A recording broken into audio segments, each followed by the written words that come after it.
प्यारे भाइयों, प्यारे बहनों, हम प्रभु को धन्यवाद दें कि प्रभु ने आज हमें ये दिन दिखाया है, हमको जिंदा रखा है कि हम उनकी वाणी को सुन सकें, हमें जिंदा रखा है कि हम उनकी बातों को सुन सकें। प्रभु तेरा धन्यवाद हमारे इस जीवन के लिए, जीवन के उपहार के लिए, और जो कुछ भी अनुग्रह आपने हमें दिया सबके लिए तेरा धन्यवाद प्रभु।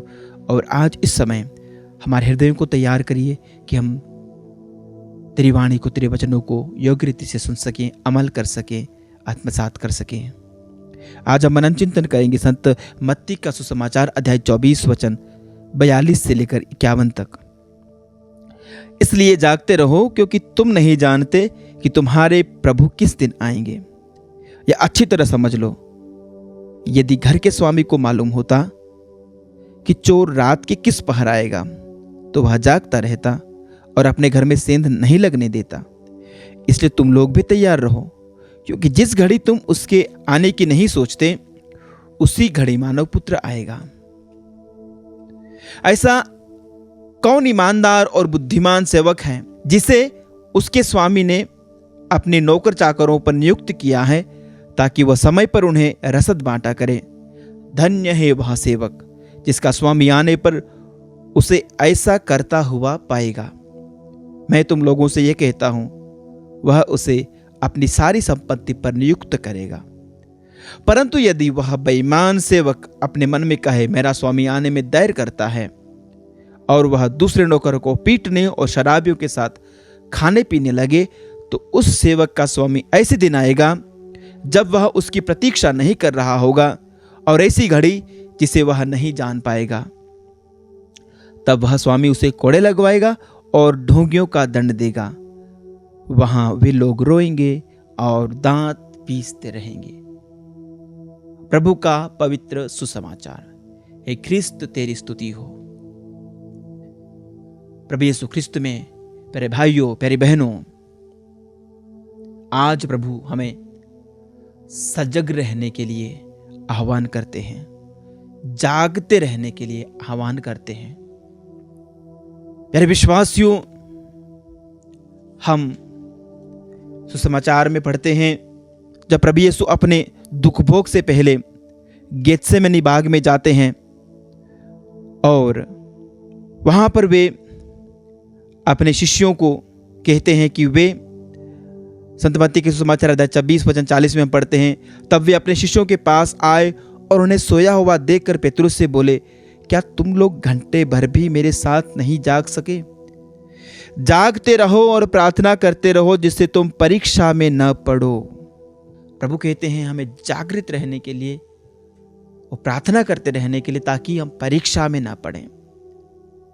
क्योंकि प्यारे भाइयों, प्यारी बहनों, संत पेतरुस हमें बताते हैं अपने पहले पत्र के अध्याय 5 उसके वचन 8 में कि तुम्हारा शत्रु शैतान दहाड़ते सिंह की तरह विचरता है और ये ढूंढता रहता है कि किसे फाड़ खाए।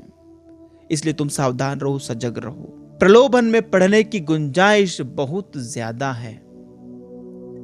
इस संसार में इंसान को प्रलोभित होना, बहकावे में आ जाना और बहक करके गलत काम कर बैठना बहुत ही स्वाभाविक है। बहुत सारे चांसेस हैं, बहुत सारे मौके हैं इंसान को फिसलने के और गिरने के। विभिन्न प्रकार के पापों में, शैतान की चाल में फंसने के बहुत सारे चांसेस हैं, बहुत सारे मौके हैं।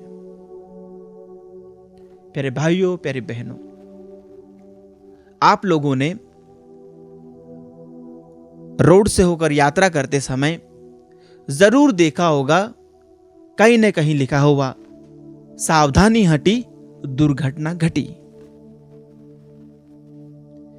आपकी निगाहें यदि सावधान नहीं, आपका मन यदि, आपका प्रेजेंस ऑफ माइंड नहीं है, आप सजग नहीं है, जागरूक नहीं है, आपकी सावधानी हटी, यानी अगले ही क्षण दुर्घटना घटी। मान लो ड्राइविंग करते करते आप बीच में अपना व्हाट्सएप चेक करने लग गए, आपने सामने नहीं देखा, सामने मोड़ है या कोई और आ रहा है, कोई जानवर घुसे जा रहा है, दुर्घटना होगी। उसका जिम्मेदार कौन? वो मोड़ उसका जिम्मेदार है, या कोई मवेशी अंदर प्रवेश कर गया वो जिम्मेदार है, या आपकी असावधानी? सावधानी हटने से दुर्घटना घटती है। वैसा ही होता है आध्यात्मिक जीवन में। यदि आप आध्यात्मिक रूप से सजग नहीं है, जागरूक नहीं है, आप अलर्ट नहीं है, दुर्घटना घटेगी। आप पाप में गिरेंगे, आप प्रलोभन में पड़ेंगे, आप बहकावे में आ जाएंगे, आप गलती कर बैठेंगे और गलती करने के बाद आप सिर पर हाथ धर करके पछताएंगे। क्या बेहतर है?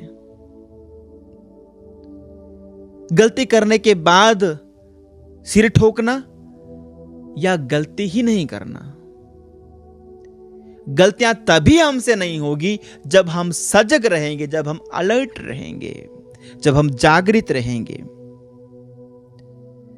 प्यारे भाइयों, प्यारे बहनों, दुर्घटना हमको कह के नहीं होती है।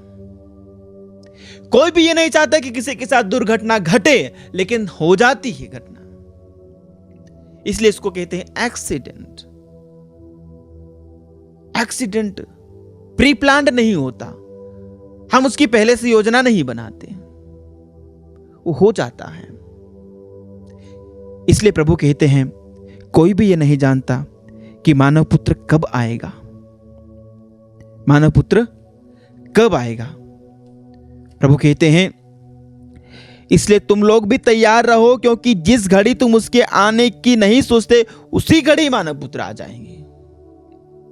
ये अप्रत्याशित है। आपका और मेरा बुलावा कब आ जाएगा हम नहीं जानते हैं। इसलिए हर समय, हर घड़ी तैयार रहना है। तैयार नहीं है तो प्रभु ने जो उदाहरण देकर को जो दृष्टांत सुनाया है, उस सेवक की तरह हमारी गति होगी जो ये सोचता है कि अरे मेरे स्वामी आने में देर करते हैं, अरे अभी तो ठीक है, कोई बात नहीं, अभी जी लो जिंदगी अपनी, अपने हिसाब से जी लो। और ऐसे समय में मालिक आ जाता है, उसको अय्याशी करते हुए पकड़ता है और उसको दंड दिया जाता है। आप अपनी जिंदगी में इस प्रकार से संसार में अभिलिप्त हैं। ये सोचते हैं कि हाँ, जब मौत आएगी तब देखा जाएगा, जब ठोकर लगेगी तब देखा जाएगा, जब तक ठीक चल रहा है अपनी जिंदगी अपने हिसाब से जी लेते हैं। पछताओगे जब ठोकर लगेगी, जब गिरोगे तब पछताओगे। जब बुलावा आएगा तब आप निरुत्तर हो जाओगे, आप उनके सामने कुछ बोलने के काबिल ही नहीं रहोगे, क्योंकि आप एक ऐसे समय में बुला लिए जाओगे जब आपने उम्मीद ही नहीं की, जब आपने ऐसा सोचा ही नहीं कि उस समय आपको बुला लिया जाएगा। आप ऐसी स्थिति में होंगे कि आप प्रभु के सामने क्या जवाब दें। प्रभु के सामने अब क्या, क्योंकि उन्होंने आपको एक पूरी तरह से संसार और सांसारिकता में लिप्त स्थिति में आपको बुला लिया है। अब आपके पास कोई मौका नहीं है।